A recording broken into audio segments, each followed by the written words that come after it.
कर रहे हैं।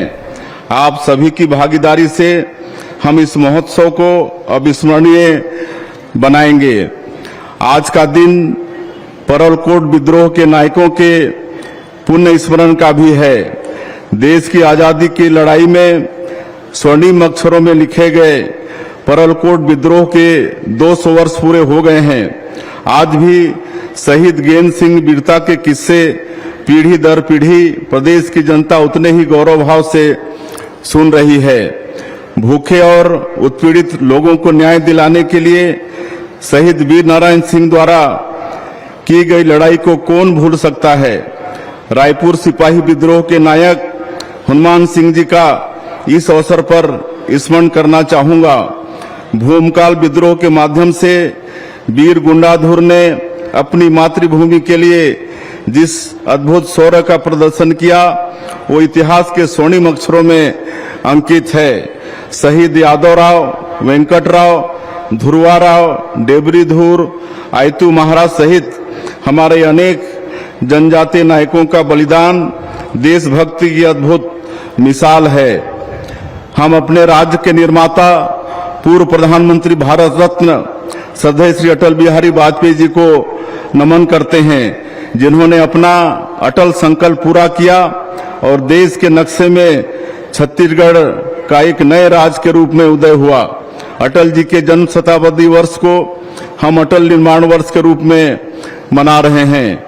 छत्तीसगढ़ की पुण्य धरा प्राकृतिक संसाधनों से संपन्न है। हमारे पास समृद्ध सांस्कृतिक धरोहर हैं और अपार उत्साह समेटे हुए विपुल मानव संसाधन हैं। 1 नवंबर 2000 को जब यह राज्य बना तब हमने एक सपना देखा था, एक विकसित, आत्मनिर्भर और समावेशी छत्तीसगढ़ का। आज मैं गर्व से कह सकता हूं कि हम उस दिशा में तेजी से आगे बढ़ रहे हैं। आपातकाल के 50 वर्ष पूरे हो गए हैं। हम अपने लोकतंत्र सेनानियों को नमन करते हैं, जिन्होंने आपातकाल के बेहद कठिन दौर में यातनाओं की परवाह न करते हुए लोकतंत्र की मशाल थामे रखी। मातृभूमि के लिए अपने हिस्से की जिम्मेदारी हमें निभानी है। हमें यशस्वी प्रधानमंत्री श्री नरेंद्र मोदी जी के नेतृत्व में वर्ष 2047 तक विकसित भारत, विकसित छत्तीसगढ़ की संकल्पना को मूर्त रूप देना है। हमें अपने वीर जवानों पर गर्व है, जिन्होंने अपने असीम शौर्य और साहस से मातृभूमि का शीश हमेशा ऊंचा रखा। वर्ष 1947 में देश की आजादी के बाद पाकिस्तान की ओर से हुए आक्रमण से लेकर ऑपरेशन सिंदूर तक हर बार हमारे जवानों ने तिरंगे का मान बढ़ाया है। पहलगाम में हुए जघन्य आतंकी कृत्य का बदला लेने हमारे प्रधानमंत्री श्री नरेंद्र मोदी जी के नेतृत्व में ऑपरेशन सिंदूर चलाया गया। यह ऑपरेशन दुनिया भर में भारत के पराक्रम और दृढ़ इच्छा शक्ति का प्रतीक बना। प्रधानमंत्री श्री नरेंद्र मोदी जी की अगुवाई में भारत की अर्थव्यवस्था दुनिया की चौथी सबसे बड़ी अर्थव्यवस्था हो गई है। हमारा चंद्रयान चंद्रमा के दक्षिण ध्रुव पर पहुंच चुका है और शुभांशु शुक्ला ने इंटरनेशनल स्पेस स्टेशन में तिरंगा लहरा दिया है। इस सफलता के पीछे देशवासियों की कड़ी मेहनत और हमारे यशस्वी प्रधानमंत्री श्री नरेंद्र मोदी जी के दूरदर्शी नेतृत्व, दृढ़ संकल्प और अथाह इच्छा शक्ति की विशेष भूमिका है। आज के इस गौरवशाली दिन हम अभिनंदन करते हैं अपने सुरक्षा बलों के जवानों का, जिन्होंने नक्सलियों को उनके ठिकानों में घुसकर मात दी।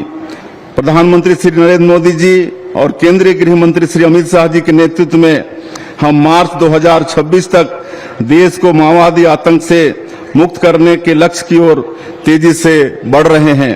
पिछले 20 महीनों में हमारे जवानों ने 450 माओवादियों को न्यूट्रलाइज और 1578 को गिरफ्तार किया है।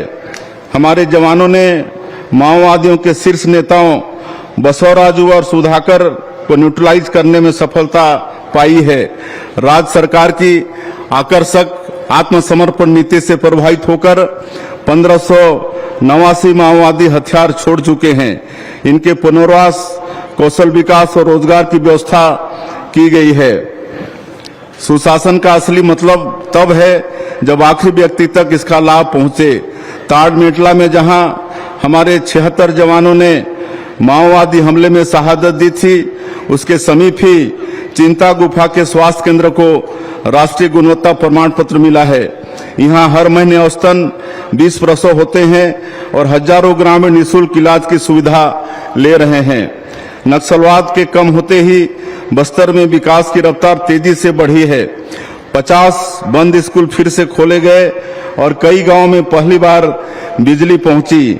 नियत लेनानार अर्थात आपका अच्छा गांव योजना से 327 गांवों में बुनियादी सुविधाएं पहुंची हैं। पामेड़ जो कभी नक्सलियों का गढ़ था, वहां बैंक की शाखा खुल गई है। पिछले 20 महीनों में हमने प्रदेश के नागरिकों को प्रधानमंत्री मोदी जी द्वारा दी गई गारंटियों को पूरा करने की दिशा में उल्लेखनीय कार्य किए हैं। कैबिनेट की पहली बैठक में हमने 18 लाख प्रधानमंत्री आवास स्वीकृत किए। पीएम जनमन योजना में विशेष पिछड़ी जनजाति के लिए 34,000 और नक्सल पीड़ित व आत्मसमर्पित नक्सलियों के लिए 15,000 आवास मंजूर किए गए। पात्रता नियम आसान किए गए हैं और नए लाभार्थियों के लिए आवास प्लस 2.0 के तहत सर्वे कराया गया है। इस तरह हर नागरिक का पक्का घर पाने का सपना पूरा हो रहा है। महिला सशक्तिकरण हमारी सरकार की सर्वोच्च प्राथमिकता है। सरकार बनने के 3 महीने के भीतर हमने महतारी बंधन योजना शुरू की। प्रदेश में 17 लाख महिलाओं को हर महीने 1,000 रुपये की आर्थिक सहायता दी जा रही है। इस योजना से महिलाएं आत्मनिर्भरता की राह पर कदम बढ़ा रही हैं। महतारी बंधन योजना के तहत माताओं बहनों को अब तक 11,728 करोड़ रुपए की राशि दी जा चुकी है।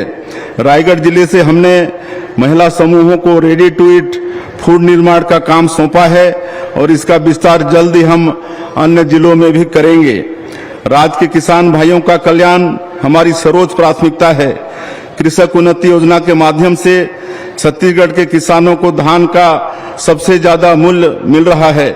हमने पिछले खरीफ सीजन में 149 लाख मीट्रिक टन धान की रिकॉर्ड खरीदी की है। राज्य में फसल विविधता को बढ़ावा देने के लिए हमारी सरकार ने कृषक उन्नति योजना के दायरे का विस्तार किया है। धान के बदले अब अन्य खरीफ फसल लेने वाले किसानों को प्रति एकड़ 11,000 रुपये तथा दलहन, तिलहन, मक्का, कोदो, कुटकी, रागी और कपास की फसल लेने वाले कृषकों को प्रति एकड़ 10,000 रुपये की आदान सहायता राशि दी जाएगी। दीनदयाल उपाध्याय भूमिहीन कृषक मजदूर कल्याण योजना हमने शुरू की है। इसके तहत राज्य के 5,62,000 भूमिहीन कृषि श्रमिकों को प्रतिवर्ष 10,000 रुपये की आर्थिक सहायता दे रहे हैं। छत्तीसगढ़ के 26 लाख किसान भाइयों को प्रधानमंत्री किसान सम्मान निधि का लाभ मिल रहा है। खास बात यह है कि इस योजना से विशेष पिछड़ी जनजाति के 32,500 किसान भी लाभान्वित हो रहे हैं। खरीफ सीजन में हमने खाद बीज की पर्याप्त व्यवस्था सुनिश्चित की। वैश्विक तनाव के कारण जहां डीएपी की आपूर्ति में कुछ कमी आई, वहां हमने भरपूर मात्रा में नैनो डीएपी उपलब्ध कराकर किसान भाइयों की दिक्कत दूर की। हम राज्य में सहकारिता की संभावनाओं को साकार कर रहे हैं। खेती किसानी के साथ साथ हम पशुधन और मत्स्य पालन को भी बढ़ावा दे रहे हैं। राज्य में दुग्ध उत्पादन और पशुपालकों की आय को बढ़ावा देने के लिए एनडीडीबी से हमने एमओयू किया है। वर्ष 2025 को अंतर्राष्ट्रीय सहकारिता वर्ष घोषित किया गया है। केंद्रीय सहकारिता मंत्री श्री अमित शाह जी के मार्गदर्शन में हम सहकार से समृद्धि के मंत्र पर चलते हुए राज्य में सहकारी गतिविधियों को नई ऊंचाई दे रहे हैं। महात्मा गांधी कहते थे कि शिक्षा के जरिए समाज में बड़े बदलाव लाए जा सकते हैं। हमने नई शिक्षा नीति को लागू करने के साथ ही इसके प्रावधानों के अनुकूल स्कूलों और शिक्षकों का युक्तियुक्तकरण किया है। अब सुकमा के दुर्गम गांव में भी शिक्षक हैं। राजधानी रायपुर से लेकर पहाड़ी कोरवा बसाहट वाले स्कूलों तक पूरे प्रदेश में शिक्षक छात्र अनुपात एक समान है। हमारे स्कूलों में शिक्षक छात्र अनुपात राष्ट्रीय औसत से बेहतर है। हम शासकीय विद्यालयों में मुख्यमंत्री शिक्षा गुणवत्ता अभियान भी संचालित कर रहे हैं। पेरेंट्स टीचर मीटिंग तथा न्योता भोज के माध्यम से हमने बच्चों के शैक्षणिक विकास में सामुदायिक भागीदारी सुनिश्चित की है, जिसका बेहतर परिणाम मिल रहा है। हमने स्कूलों के रखरखाव एवं अधोसंरचना विकास के लिए 133 करोड़ रुपए का प्रावधान किया है। नवा रायपुर में हम 100 एकड़ में एजुकेशन सिटी बना रहे हैं। विज्ञान और अनुसंधान को बढ़ावा देने के लिए यहाँ साइंस सिटी का भी निर्माण कर रहे हैं। नवा रायपुर में हमने नेशनल फॉरेंसिक साइंसेस यूनिवर्सिटी के कैंपस का भूमि पूजन किया है। देश में लागू नए कानूनों में फॉरेंसिक का महत्व काफी बढ़ गया है, जिससे राज्य के युवाओं को इस क्षेत्र में करियर निर्माण के अवसर सुलभ होंगे। छत्तीसगढ़ में आईटी और एआई क्रांति दस्तक दे चुकी है। हम नवा रायपुर को सेंट्रल इंडिया की सिलिकॉन वैली के रूप में तैयार कर रहे हैं। नया रायपुर में national institute of electronics and information technology की स्थापना करने जा रहे हैं, जिससे आईटी का बड़ा टैलेंट पूल यहां तैयार होगा। हम जॉब मार्केट की जरूरत के मुताबिक वर्कफोर्स तैयार कर रहे हैं। प्रदेश के युवाओं को कौशल युक्त बनाने के लिए स्किल इंडिया मिशन पर काम किया जा रहा है। नवा रायपुर में हम लाइवलीहुड सेंटर ऑफ एक्सीलेंस आरंभ कर रहे हैं।